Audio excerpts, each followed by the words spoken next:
शिव पुराण की सुंदर कथा। हिमालय की सुंदर वादियों में पार्वती का जन्म होता है। उनका रूप सौंदर्य, शक्ति और भक्ति का प्रतीक बनता है।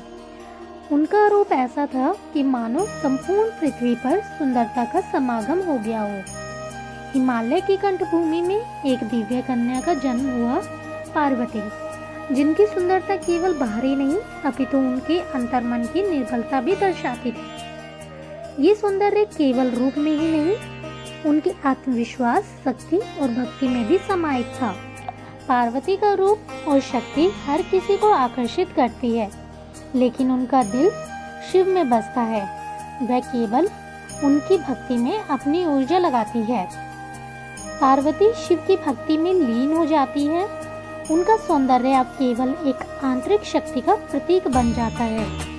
वे भगवान शिव को प्रसन्न करने के लिए कठोर तपस्या करने लगती है। पार्वती ने अपनी सुंदरता और शक्ति को भगवान शिव की भक्ति में लगा दिया। उनके तप के कारण उनका रूप और भी अधिक दिव्य हो गया। वे जानती थी कि शिव का हृदय जीतने के लिए केवल भक्ति और तपस्या ही एकमात्र रास्ता है। कामदेव, जो प्रेम और आकर्षण के देवता हैं, पार्वती और शिव के प्रेम को देखने के बाद सोचते हैं कि शिव को पार्वती के प्रेम में रंगीन किया जा सकता है। वे भगवान शिव पर प्रेम के बाण छोड़ते हैं, लेकिन शिव की तपस्या में कोई भी भंग नहीं आता। कामदेव हंसते हुए, मैंने शिव के हृदय को हराया, अब पार्वती को पाने का समय है। कामदेव का बाण शिव पर प्रहार करता है, लेकिन शिव अपनी ध्यान मग्न अवस्था में बने रहते हैं और उनका तीसरा नेत्र खुलता है, जिसे कामदेव को भस्म कर दिया जा सकता है। भगवान शिव की तपस्या और ध्यान के सामने कामदेव का बाण शून्य हो गया। शिव ने अपनी तीसरी आग से कामदेव को भस्म कर दिया।